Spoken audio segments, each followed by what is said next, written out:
दोस्तों नमस्कार। देश की राजधानी दिल्ली में कल आधी रात से जो मातम पसरा हुआ है उसका जिम्मेदार कौन है। लोग पूछ रहे हैं कि प्रयागराज के महाकुंभ में अब तक जो भगदड़ में लोगों की जानें गई हैं उनका जिम्मेदार कौन है। 3 से 4 बार आग लग चुकी है, उसका जिम्मेदार कौन है। ये सवाल इसलिए पूछा जा रहा है क्योंकि सरकार लगातार विज्ञापन के जरिए और प्रोपेगेंडा के जरिए ये बताने की पुरजोर कोशिश कर रही है कि ये महाकुंभ है 12 साल के बाद नहीं, 144 साल के बाद आया है। इसलिए इस बार चूके तो पूरे जीवन में ये अवसर नहीं मिलेगा। ट्रेन के स्टेशनों से लेकर के और बस स्टॉप तक, हवाई अड्डों से लेकर के हाईवे तक, हर जगह होर्डिंग्स हैं, बड़े बड़े विज्ञापन हैं और जिस तरह से लोगों को वहां आकर्षित किया जा रहा है, लेकिन इंतजाम के नाम पर सिफर है, जीरो है। कितना पैसा उसमें फूंका गया है। इतना पैसा अगर एजुकेशन पर खर्च हो गया होता तो शायद इस देश का कम से कम एजुकेशन सिस्टम का कायाकल्प हो जाता। पूरे देश का न सही तो उत्तर प्रदेश जैसे बड़े राज्य का तो बहुत कुछ हो ही जाता। हजारों और लाखों बच्चों की जिंदगी बन जाती है। लेकिन क्या सरकार को लोगों की जिंदगी बनानी है या उन्हें मौत के मुंह में धकेलना है। यह बात इसलिए पूछी जा रही है क्योंकि एक बार हादसा हो गया, एक बार भगदड़ हो गई, लेकिन बार बार ये जब हो रहा है तो ये आशंका ही नहीं बल्कि ये विश्वास पुख्ता होता है कि सरकार ही नहीं है। सरकार क्या जीवित है? सरकार क्या बरकरार है? और अगर सरकार बरकरार है तो फिर ये बदइंतजामी क्यों?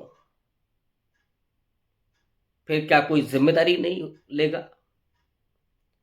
सुबह से ही कांग्रेस पार्टी, विपक्ष सोशल मीडिया पर लगातार रेल मंत्री के इस्तीफे की डिमांड हो रही है। और क्यों हो रही है? कितना वाजिब सवाल है। क्योंकि जिस स्टेशन के प्लेटफॉर्म पर, नई दिल्ली स्टेशन के जिन 2 प्लेटफॉर्म पर भगदड़ हुई है, एक पर पूरा जो खेल हुआ, जो लोग भगदड़ में कुचले और मौत के मुंह में जाकर के समा गए, 18 मौतें दिखाई जा रही हैं। एक वीडियो में एक व्यक्ति कहता है कि ट्रेन के आगे लोग गिर गए, न जाने कितने लोग उसमें पिस गए, कट गए, पता ही नहीं, गाड़ियां उठा करके ले गई। क्या गिनती होगी? जहां रोज वो डेटा निकलता है कि साहब इतने लाख लोगों ने डुबकी लगाई। मोदी जी तो बराबर 140 करोड़ लोगों को संबोधित करते हैं मन की बात से लेकर के और चुनावी भाषणों में। आज क्या वो नहीं। और फिर हिंदू हृदय सम्राट दो नरेंद्र मोदी और यहां आयोजन करने वाले योगी आदित्यनाथ। लेकिन हिंदू हृदय सम्राटों को क्या चिंता नहीं है उन हिंदुओं की जो बेबस और लाचार हैं, जो भक्ति और आस्था में डूबे हुए हैं। और यह बात मैं इसलिए कह रहा हूं कि आस्था असहायों की ज्यादा मजबूत होती है, ज्यादा प्रगाढ़ होती है। जब व्यक्ति कमजोर होता है तो ज्यादा आस्थावान होता है।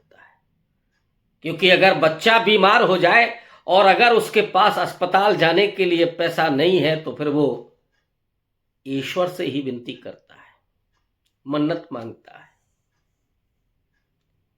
इसलिए उसकी आस्था ज्यादा बलवती होती है।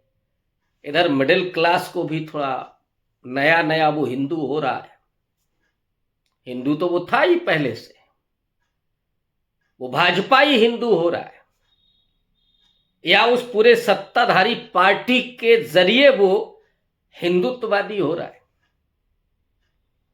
तो मिडिल क्लास भी लगा हुआ है कि साहब कुंभ में अगर नहीं गए तो फिर काहे के हिंदू, तो जाना ही चाहिए। रील भी बनानी है, दिखाना भी है, पड़ोसियों को भी बताना है कि साहब हम गए थे महाकुंभ में, डुबकी लगाई। तो वहां प्रदर्शन प्रियता ज्यादा है।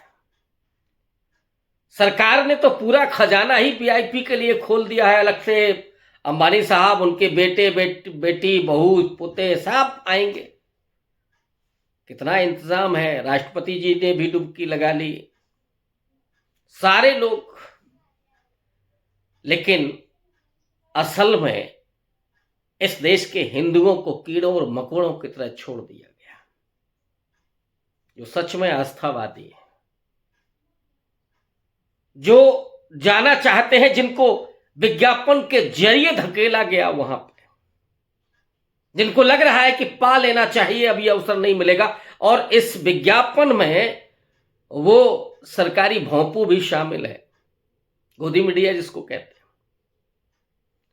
सुधीर चौधरी का वीडियो आपने देखा होगा। वो ये कहता है कि 144 साल के बाद ये महाकुंभ आया है और अगला महाकुंभ आएगा 2169 में। फिर ये मौका नहीं मिलेगा, इस जीवन में तो नहीं मिलेगा, इसलिए जाना चाहिए, ये मौका नहीं चूकना चाहिए।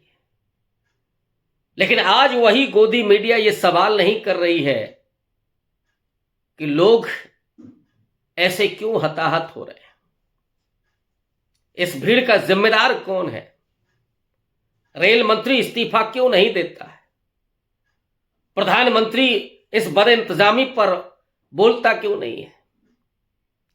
जब रेल का उद्घाटन करना होगा तो प्रधानमंत्री होंगे, तो आज प्रधानमंत्री को क्या इस्तीफा नहीं देना चाहिए, ये डिमांड। और कांग्रेस ने जो आरोप लगाए हैं इस पूरे भगदड़ पर, उसने कहा कि ये बदइंतजामी की वजह से सिर्फ नहीं है, ये नरसंहार है। सरकार जैसे गायब है।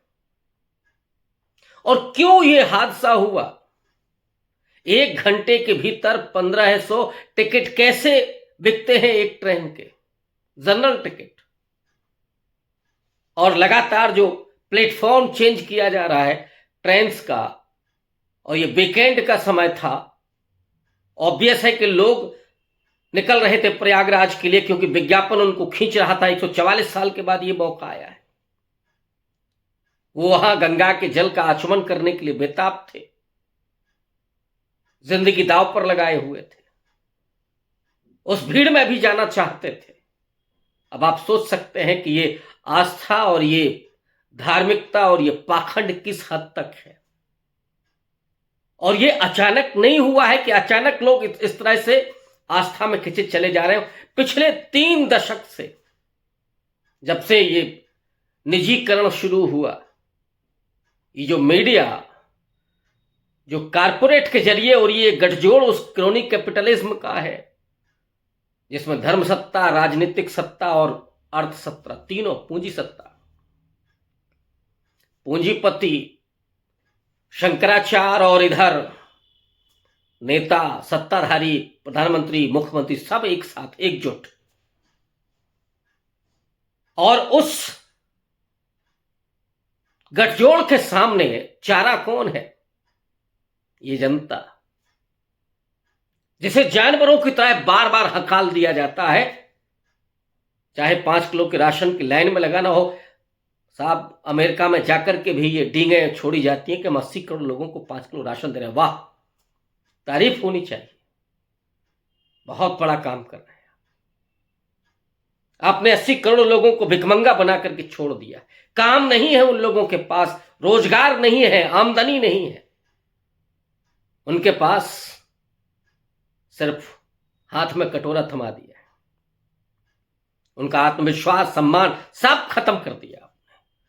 जो 75 साल में लोगों ने उस सम्मान को जुटाया था, आत्मविश्वास जो उनका मजबूत हुआ था, उन्हें उठा करके आपने भिखमंगों की लाइन में लगा दिया। और योगी जी की तो एक तस्वीर आपने देखी ही होगी, भीख मांगने वाले बच्चों का भी महिमा मंडन, खुद भीख दे रहे हैं। जिस मुख्यमंत्री को उन बच्चों को विद्यालय में पहुंचाना चाहिए था, ये जिम्मेदारी उसकी होनी चाहिए थी, वो भीख मांगने वाले बच्चों का महिमा मंडन कर रहा है।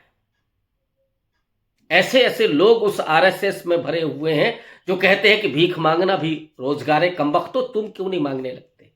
तुम्हारे बच्चे क्यों विदेशों में पढ़ते हैं? तुम्हारे बच्चे आईसीसी के चेयरमैन क्यों हो जाते हैं? अपने बच्चों को लाइन में लगा करके भीख क्यों नहीं मंगवाते हो अगर पेशा है तो?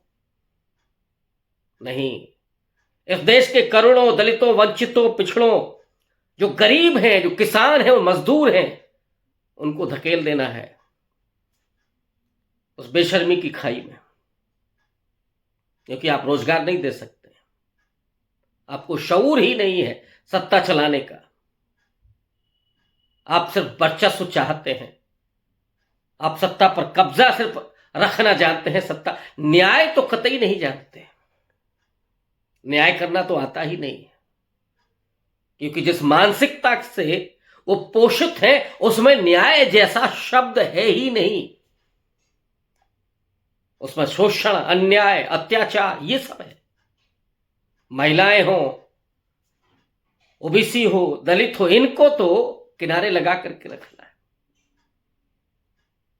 और धर्म के नाम पर उन्हें उनका लगातार शोषण करते रहना, अंधविश्वासी बनाए रखना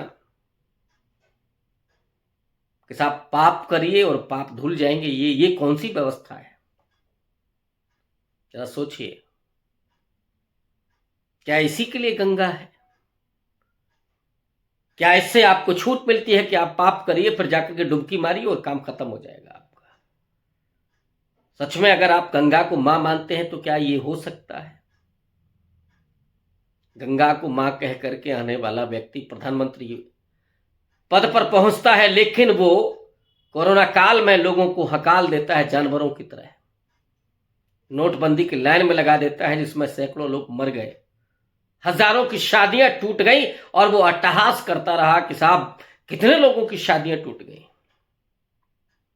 लेकिन लोग फिर भी तालियां बजाते रहे, ये सोच करके कि अरे वो तो साहब अवतारी है। ऐसे अंधभक्त पैदा हो गए जिन्होंने इस देश के डेमोक्रेसी के जरिए चुने हुए प्रधानमंत्री, मुख्यमंत्री को अवतार घोषित कर दिया, क्योंकि वो खुद अनडेमोक्रेटिक हैं। उन्हें कभी भी डेमोक्रेसी में रहने का शऊर नहीं। वर्चस्वशाली लोग हैं जिनके पास एक सांस्कृतिक सत्ता रही है। डेमोक्रेसी में समता अगर आ जाएगी तो फिर उनके सामने विचरने वाले लोग, उनके खेतों में मजदूरी करने वाले लोग भी बराबर में आकर के बैठ सकते हैं, या कोई विधायक बन सकता है, किसी का बेटा कभी कलेक्टर बन सकता है। ये वो नहीं चाहते, ये वो नहीं देखना चाहते, इसलिए उनको अनडेमोक्रेटिक सेटअप पसंद है। इसीलिए वो अपने नेताओं को अवतारी घोषित करते हैं। कोई फर्क नहीं पड़ता कि कितने लोग मर रहे हैं, कितने लोग भीड़ में दब रहे हैं। एक भयावह दृश्य, एक छोटी सी बच्ची जिसके सिर में कील घुस जाती है, खून जम जाता है और मर जाती है। अगर आपको दर्द नहीं होता, अगर आप संवेदनशील नहीं हैं, तो आप इंसान कहलाने के लायक नहीं है। और यही वजह है कि कांग्रेस पार्टी ने जो हमला बोला है कि रेल मंत्री कहां है, वो एडिट रेल मंत्री। जब गवर्नर ये लिखता है कि कुछ लोग हताहत हुए हैं, मैं संवेदना व्यक्त करता हूं, तो एडिट करवा दिया जाता है कि कुछ लोग हताहत हुए। रेल मंत्री केवल मैनेज कर रहा है। उन्हें मालूम है कि गोदी मीडिया के जो एंकर्स हैं, जो भड़वे हैं, वो मैनेज कर लेंगे। वो कल को फिर लगे होंगे कि साहब नहीं, कोई बाबा आएगा बोलेगा कि मोक्ष मिल गया, इसमें भी मोक्ष मिल गया, और लोग बर्दाश्त कर लेंगे, भूल जाएंगे। इसलिए उनके चेहरे पर शिकन नहीं। और वहां तो कहा ही जाता है कि साहब ये यूपीए नहीं है, यहां इस्तीफे नहीं होते, यहां कोई जिम्मेदारी नहीं है। कोई भीड़ में मरता हो, कोई आगजनी में मरता हो, कोई रोड पे मरता हो, कोई फर्क नहीं पड़ता। और ये वो लोग हैं जो शायद लाशों पर ही राजनीति करके यहां तक पहुंचे, जिन्होंने सत्ताएं हथियाई हैं लाशों पर राजनीति करके। नफरत घृणा से भरे हुए लोग, हिंसा से भरे हुए लोग। अब इस चक्की में वो हिंदू भी पिसेंगे जिनकी अस्मिता पर राजनीति की गई, जिनके भीतर ये अंधविश्वास घुसाया, जो हिंदू हो गए, हिंदुत्ववादी हो गए। देखते हैं क्या होता है। शुक्रिया।